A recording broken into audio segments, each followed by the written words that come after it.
All जर तुम्ही केलं म्हणजे सेना एक केली, राष्ट्रवादी एक केली, काँग्रेस आणि राष्ट्रवादी शेवटी काँग्रेसच आहे, ते 3 एक केले, हे एक केले आणि भारतीय जनता पक्षामध्ये प्युअर भारतीय जनता पक्षाचे किती खरं निवडून म्हणजे तुमच्याच एका चॅनलवर मी आज सकाळी राजेंची एक साताऱ्याचं सांगितलं की साताऱ्यामध्ये त्यांचा परफॉर्मन्स किती चांगला झाला आहे.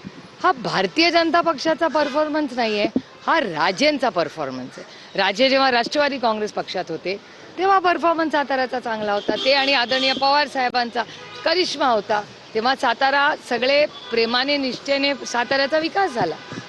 आता दोन्ही राजे आज भारतीय जनता पक्षात आहेत. त्याच्यामुळे हा खरंच एकट्या भारतीय जनता पक्षाचा यश. आणि मला सांगा, नगरमध्ये तुम्ही पाहिलं किती नगरमधलं यश हे ओरिजिनल कुठल्या पक्षातले. त्याच्यामुळे भारतीय जनता पक्षाचं यश आहे का, तर 2000% यश आहे, ते मान्यच केलं पाहिजे. पण ते भारतीय जनता पक्षाचंच यश आहे का इनकमिंगचं यश आहे ह्याचाही वास्तव आपण एक डेटा अनालिसिस म्हणू. म्हणजे तो प्युअर भारतीय जनता पक्षाचा वोटर आहे का, ज्या कारणांमुळे कुठल्या कारणांमुळे कोण कुठे गेला आता ह्याच्यात मला पडायचं नाही, कारण का त्यांच्यासाठी आनंद दिवस आहे, मला काय मिठाचा खडा त्याच्यात टाकायचा नाही. पण अनेक वर्ष जे वेगळ्या पक्षांमध्ये काम करत होते त्यातले त्या 124 झाले ना त्यांचे, 124 पैकी आधी सगळे काँग्रेस आणि राष्ट्रवादीमध्ये किती लोक होते याचा पण हिसाब थोडासा आपण सगळ्यांनी मिळून करावा, याची एवढीच माझी विनंती. अनेक आजीबाजी नगरसेवकांचे पक्षप्रवेश भाजपमध्ये होतात, खास करून पुणे, पिंपरी चिंचवड आणि पुण्यांमध्ये झाले. परंतु जे मूळ भाजपची लोक आहेत ते मात्र या सगळ्या संदर्भात नाराजी व्यक्त करतात आणि पक्ष कार्यालयाच्या बाहेरच आंदोलनाला बसतात.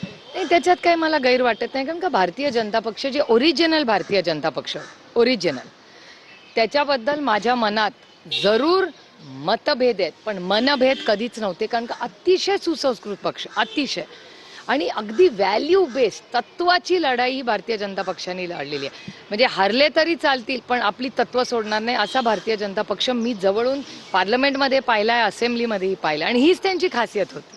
पण आज तुम्ही असं नजर फिरवली भारतीय जनता पक्षावर तर असं वाटतं अरे आता काँग्रेसवाले, आता NCP वाले, आता असा असा असा असा.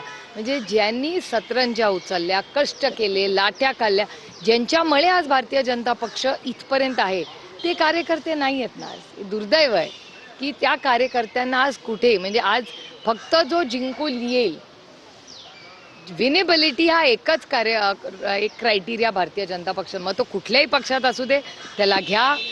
साम दाम दंडभेद हा माझा डायलॉग नाही आहे. इलेक्शन कसंही जिंका हा कुणाचा डायलॉग आहे तुम्हाला सगळ्यांना माहिती आहे. मग ठीक आहे, आता ही त्यांनी एक नवीन पद्धत सुरू केलेली आहे, एक नवीन मॉडेल महाराष्ट्राच्या राजकारणात आहे, आणि सगळ्या ज्या गोष्टी आहेत त्याचा एक कर्व आणि एक टर्निंग पॉईंट असतो, तो येईल. आज नाही उद्या, उद्या नाही परवा. आता पालिका निवडणुकांची एक मोठी चर्चा होते, याच्यामध्ये पुण्यामध्ये, पिंपरी चिंचवडमध्ये दोन्ही राष्ट्रवादी एकत्र येतील अशी वारंवार चर्चा होत आहे. आजच्या बैठकीमध्ये काही याच्याबद्दल नाही, हे बघा, चर्चा ह्या एका सशक्त लोकशाहीत होत राहतात.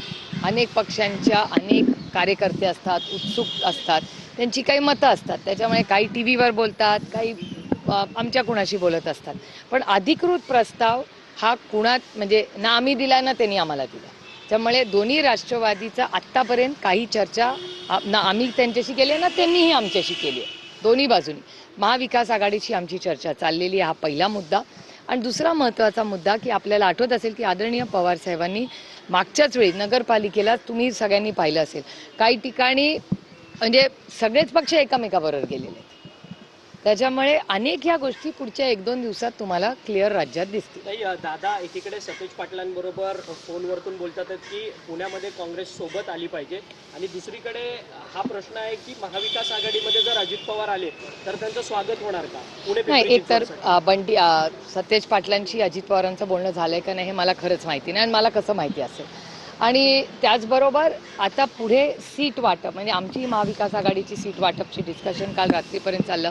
प्रशांत दादाही आता येऊन गेले, काय कसं काय करायचं ह्याची सविस्तर चर्चा झाली. अजून काही छोटे मोठे काही पक्ष आहेत ज्यांना आमच्या विचारांनी पुण्याच्या विकासासाठी हे जे काय होईल ते फक्त आणि फक्त पुणेकरांच्या विकासासाठी. कारण का पुण्यामध्ये आज हिंजवडी हा माझा म्हणजे ज्या भागाची मी लोकप्रतिनिधी म्हणून काम करते त्या हिंजवडीमध्ये ट्रॅफिक असेल, एअर पोल्युशन असेल, किती मोठी आव्हानं आहेत, पाण्याचा प्रश्न आहे, कचऱ्याचा प्रश्न आहे, ही खूप मोठी आव्हानं आज पुणे शहरात आहे. मग ज्यांचं राज्य इतके वर्ष होतं 27 4x7 पाण्याचा प्रस्ताव हा कोणी दिला होता पुणेकरांना 7 वर्षापूर्वी? तुमचा ट्रॅफिक कमी करू हे कोण म्हणलं होतं? एअर पोल्युशनचा तर 7 वर्षापूर्वी विषयच नव्हता. काय परिस्थिती आहे आज? हिंजवडीतून रोज ते रेडवाला माझ्या फोनवर दाखवतो. दिल्ली 500, आपलं हिंजवडी 350, 400 काय आहे. त्यामुळे ही सगळी जी खूप महत्त्वाचे विषय आहेत, इलेक्शन, मनभेद हे चालत राहतील, पण आपल्या भागाचा सर्वांगीण विकास, एक मोठं आर्टिकल आत्ताच खरं तर मी वाचलं की या सगळ्या अर्बनायझेशनमध्ये या जगातली 2च शहरं आहेत ज्यांच्यात अर्बनायझेशनचा इम्पॅक्ट झालेला नाही, ते म्हणजे टोकियो आणि दुसरं म्हणजे शांघाय.